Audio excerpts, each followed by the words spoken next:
એકવાર ગામડામાં દાદાએ ભૂત પકડી લીધો. ભૂત પકડી એટલે ઘડિયા એમ કહે છે કે ભૂતને વશ કરી લો એટલે ચોટલી કાપી લો એટલે એ આપણું કામ કરે.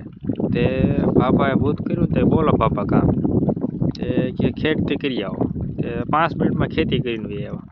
બાબા કે જીસીબી એટલું ન ઉપાડે હો.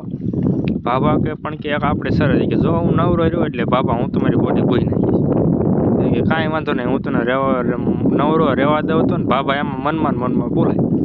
પછી કે આખા ગામની ખેતી કરી આવવા જાવ તો ગામની ખેતી કરતા હતા અને દી આથમાં ટાણો ને ભાભાને ટકામાં પરિસો વળ્યો અને ભાભા મૂંઝાણા. ડોશી આવી કે શું થયું ભાભા? તો કે ભૂલ થઈ ગઈ છે કે ભૂતની સોટલી કાપી લીધી. ભૂતે એમ કીધું જો મને નવરો રહેવા દીધો એટલે ભાભા તારી સોટલી કાપી લે પેલા હું તને મારી નાખી. બાપા મૂંઝાણા કે એમાં શું મૂંઝાવાનું?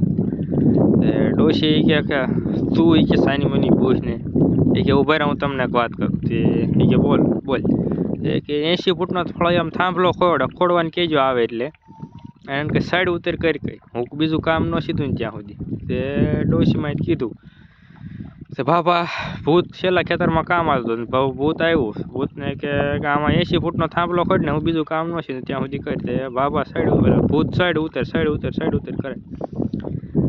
આખી રાત સાઈડ ઉતર કર્યો પછી ભૂત હા ધમણ થઈ ગયો. હવે જાગીને તરત બાપાને કે આપણે ઓલી શરદ હતી ને એ ફોલો પો હવે કે એ માયલું કાંઈ નહીં અને એ કે હવે તમે કે કામ કે છે એટલું જ કરીશ નકર ઓટે બેઠો સાપું વાંચીશ.